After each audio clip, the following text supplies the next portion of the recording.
Bien-aimés, que Dieu vous bénisse et que sa paix demeure sur votre vie dans le nom de notre Seigneur et Sauveur Jésus-Christ. Alléluia. Votre serviteur, le prophète Ézéchiel Conan, leader du ministère des Oliviers en action pour Christ. Alléluia.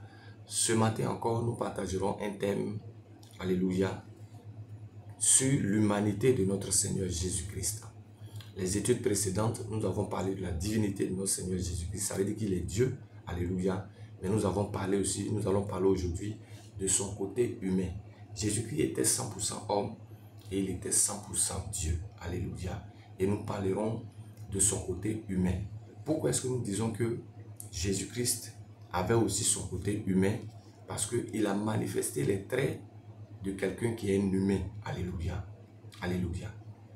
Pourquoi est-ce qu'il devait être humain? Parce que on ne peut pas venir sauver les hommes sans connaître leur peine, sans connaître leur souffrance, sans connaître ce qu'ils vivent. Alléluia.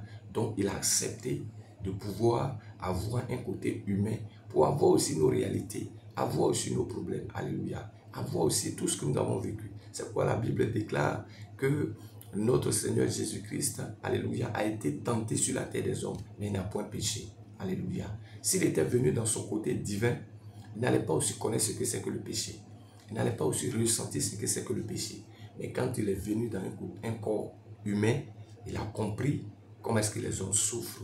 Comment est-ce que les hommes souffrent à cause du péché, à cause de cette nature. Alléluia. C'est pourquoi lorsque Jésus est resté, qu'il est monté auprès du Père, la prochaine mission de notre Seigneur Jésus-Christ, alléluia, ce sera de nous revêtir un nouveau corps. Un corps qui n'est pas corruptible. Parce qu'il a vu que dans ce corps, il y avait le péché. Il y avait tout ce qui n'était pas bon. Et c'est toutes ces choses, alléluia, qui poussaient les hommes à faire ce qui n'est pas bien. Alléluia. C'est pourquoi le Seigneur Jésus, plus tard, quand il reviendra, il nous donnera un corps glorieux. Alléluia. Alléluia. Alléluia. Et c'est pourquoi, ce matin, nous partagerons ce thème sur l'humanité de notre Seigneur Jésus-Christ. Alléluia. Nous savons tous que Jésus-Christ est né d'une vierge. Et cette vierge s'appelait Marie. Alléluia. Alléluia. Son côté humain, c'est que il a reçu un nom humain. Oui. Ça prouvait qu'il avait un côté humain. On l'a appelé le Fils de l'homme 77 fois. On trouve cette expression 77 fois, le Fils de l'homme, parce qu'il était humain. Matthieu chapitre 1, verset 21. Alléluia. Où on parle des noms humains. Alléluia. De notre Seigneur Jésus-Christ. Alléluia. Et ce nom a été mentionné 77 fois. Fils de l'homme. Moi, le Fils de l'homme. Le Fils de l'homme. Le Fils de l'homme. Le Fils de l'homme. Vous savez, dans la spiritualité, Dieu ne peut pas descendre sur la terre des hommes en esprit et pouvoir opérer. Ce n'est pas qu'il ne peut pas. Il peut le faire.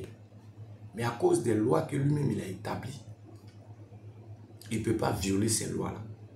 La seule condition pour rentrer sur la terre des hommes, c'est de passer par le ventre d'une femme. C'est la voie légale.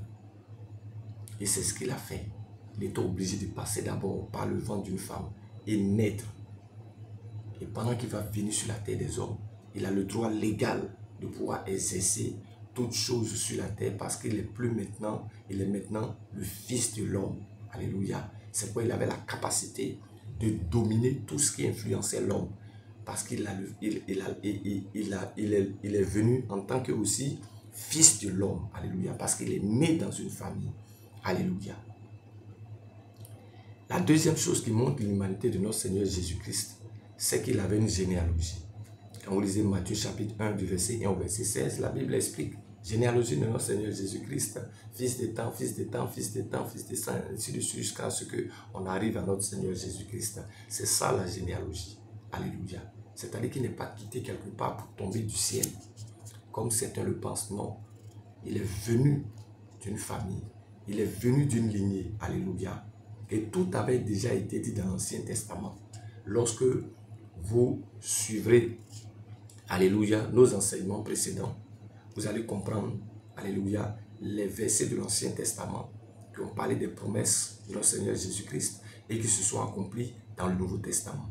Donc tout ce qui arrive à notre Seigneur Jésus-Christ, ce sont des choses qui ont été prédites par les prophètes, prédits par des hommes de Dieu dans l'Ancien Testament et qui se sont accomplis dans le Nouveau Testament. Alléluia. Donc lorsque nous parlons de la généalogie, nous parlons de toutes ces promesses, toutes ces paroles qui ont été dites sur lui, où est-ce qu'il devait naître, alléluia, comment est-ce que les choses allaient se passer, jusqu'à ce que notre Seigneur Jésus vienne, alléluia. Le Dieu que nous servons est un Dieu de but et est un Dieu d'ordre, et tout ce qu'il fait est organisé, alléluia. La troisième chose qui montre l'humanité de notre Seigneur Jésus-Christ, c'est qu'il a eu faim. Il n'y a que les hommes seuls qui ont faim, alléluia. Dieu est esprit, Dieu ne mange pas. Mais si Jésus, sur la terre des hommes, il a eu faim, c'est que il avait un côté humain. Matthieu 4, verset 2, dit qu'il a eu faim. La Bible dit qu'il a eu soif. Jean 4, verset 7. Alléluia. Jean 4, verset 7, la Bible dit qu'il a eu soif. On se souvient de notre Seigneur Jésus-Christ au bord du puits, avec la Samaritaine. Jésus est venu demander de l'eau à boire à cette femme. Alléluia. C'est-à-dire que lui aussi, il a eu soif. Jésus aussi, alléluia, a été fatigué. C'est le côté humain parce que l'homme se fatigue. Alléluia. Quand ils sont allés pour des évangélisations, ils sont allés pour des guérisons, alléluia.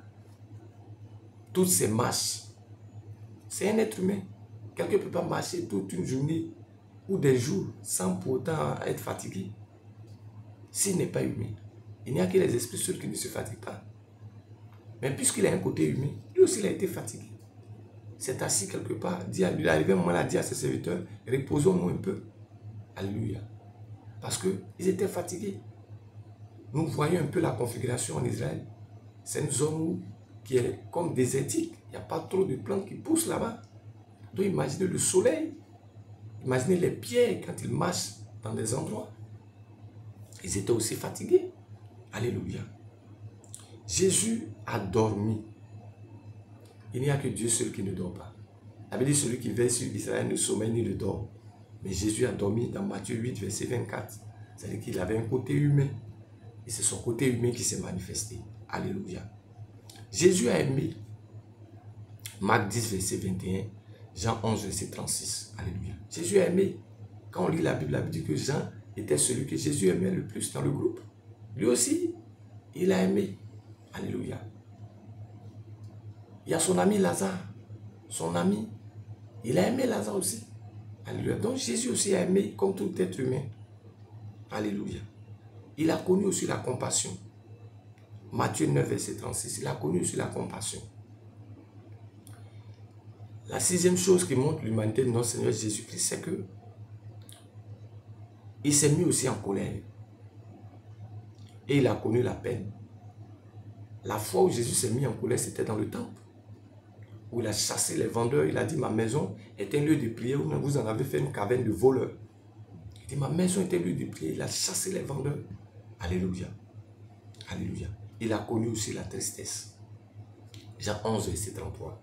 Jésus a dit quelque part, mon âme est triste jusqu'à la mort. Il a pleuré. Dans Jean 11, verset 35, la Bible dit, Jésus pleura. Luc 19, verset 41. Alléluia. Jésus a pleuré aussi. Il a pleuré devant certaines situations. Tout ça, c'était son côté humain qui se manifestait. Alléluia. La huitième chose qui démontre la divinité de notre Seigneur Jésus-Christ, c'est qu'il a vécu dans un corps mortel. Ah oui, il était dans un corps mortel. S'il n'était pas dans un corps mortel, pendant qu'on le clouait à la croix de Golgotha, il n'allait pas crier. Mais il était dans un corps mortel, il a ressenti les douleurs. Quand on le pointait, il a crié. Parce qu'il ressentait la douleur. C'était un corps mortel. Comme toute autre personne. Alléluia, il était dans un corps mortel.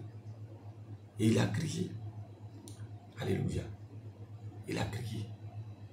Comme certains peuvent le dire, qu'il a changé. Il n'a pas changé de corps. C'est ce corps-là. Alléluia. C'est pourquoi lorsqu'il est ressuscité, parmi les disciples, Saint Thomas, qui ne croit jamais, a dit non, moi je ne peux pas croire. Si je ne mets pas mon doigt là où les gens l'ont percé. Quand Jésus est apparu au milieu d'eux, il lui a dit, vois. Heureux ceux qui n'ont pas vu, qui ont cru. Toi, vois, voilà, mets ton doigt. Viens vivre l'expérience. C'était un corps dans lequel il était, un corps mortel. Alléluia. S'il n'était pas dans un corps mortel, comment est-ce qu'il pouvait avoir faim? Comment est-ce qu'il pouvait avoir soif? Comment il pouvait être fatigué? Alléluia. On trouve cela dans Jean chapitre 1, verset 14. Il a eu une âme. Matthieu 26, 38. Et il a eu un esprit. Alléluia. Luc 23, verset 46. Alléluia. C'était son côté humain. L'homme a un corps, l'homme a une âme, l'homme aussi a aussi un esprit. Alléluia. Il est arrivé des fois où Jésus a dit, mon âme est triste. Il a ressenti certaines choses. Alléluia. Il y a des fois où Jésus a dit, mon esprit, alléluia, voyait telle chose. Alléluia. Et la dernière preuve de la divinité de notre Seigneur Jésus-Christ, c'est qu'il est mort. Ah oui, c'est qu'il est mort. Dieu a dit à Adam, tu es poussière, tu retourneras poussière.